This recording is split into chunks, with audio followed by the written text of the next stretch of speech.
ಲೋಕಾಪು smile global teachers 2 ದಿನಗಳ ಟ್ರೈನಿಂಗ್ಗೆ ನನಗೆ ಅವಕಾಶ ಮಾಡಿಕೊಟ್ಟಿರುವ ನನ್ನ ಹೆಮ್ಮೆಯ ಸಂಸ್ಥೆಯ ಆಡಳಿತ ಮಂಡಳಿಯವರಿಗೆ ಹಾಗೂ ಶಾಲೆಯ ಮುಖ್ಯ ಗುರುಗಳಿಗೆ ಮೊದಲು ನಾನು ಅಭಿನಂದನೆಗಳನ್ನು ಸಲ್ಲಿಸ್ತೇನೆ.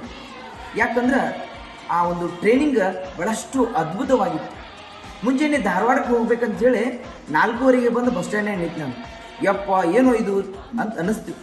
ಆದ್ರೆ ವಾಪಸ್ ನಿಮ್ಮ ಟ್ರೈನಿಂಗ್ ಮುಗೀತಿನ ನೀವು ಮನೆಗೆ ಹೋಗ್ರಿ ಅಂತ ಹೇಳಿದರು. ಅವಾಗ ಮನಸ್ಸು ಹೇಳ್ತದ, ಇನ್ನೊಂದು ವಾರ ಟ್ರೈನಿಂಗ್ ಇರಬೇಕಾಗಿತ್ತಲ್ಲ. ಮನಸಾರಿ ಹೇಳ್ತಕ್ಕಂಥ ಮಾತು ನಾನು ಒಬ್ಬನೇ ಅಲ್ಲ, ಭಾಳಷ್ಟು ಜನ ಶಿಕ್ಷಕರು ಈ ಮಾತನ್ನು ಹೇಳಿದರು.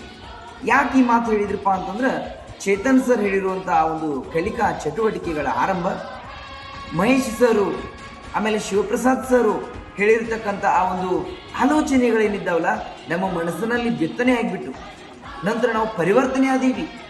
ಸೊ ಈಗ ಹೇಳ್ತೀನಿ, ಆ ಪರಿವರ್ತನೆಯಿಂದ ಹಲವು ಕಲಿಕಾಂಶಗಳನ್ನು, ಹಲವು ವಿಚಾರಗಳನ್ನು ನಾನು ಅಳವಡಿಸ್ಕೊಂಡು ನನ್ನ ಭಾರತಕ್ಕೆ ಒಳ್ಳೆಯ ಕೌಶಲ್ಯ ಮತ್ತು ಶಕ್ತಿಯುತವಾಗಿರ್ತಕ್ಕಂತಹ ವಿದ್ಯಾರ್ಥಿಗಳನ್ನು ನಾನು ನನ್ನ ಸಂಸ್ಥೆಗೆ ಪೂರೈಕೆ ಮಾಡಬೇಕು ಅನ್ನುವಂಥದ್ದು ನನ್ನ ಒಂದು ಸಂಕಲ್ಪವಾಗಿದೆ.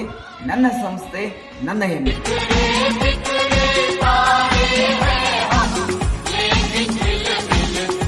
ಚೇತನ್ ಸರ್ ಅವರಿಂದ ಕಲಿಕಾ ಚಟುವಟಿಕೆಗಳನ್ನು ಹಮ್ಮಿಕೊಳ್ಳಲಾಗಿತ್ತು.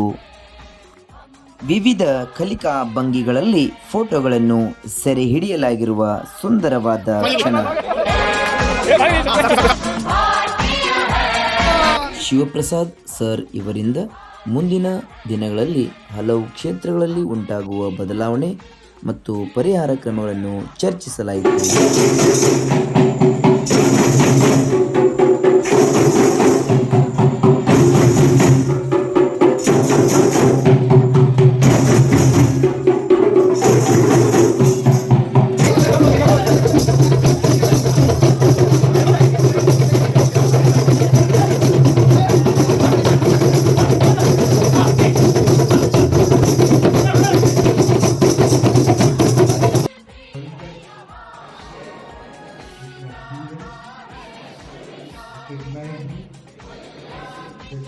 ಮಹೇಶ್ ಸರ್ ಇವರಿಂದ ಎಲ್ಲ ಶಿಕ್ಷಕವೃಂದಕ್ಕೆ ಪ್ರತಿಜ್ಞಾವಿಧಿಯನ್ನು ಬೋಧಿಸಲಾಯಿತು.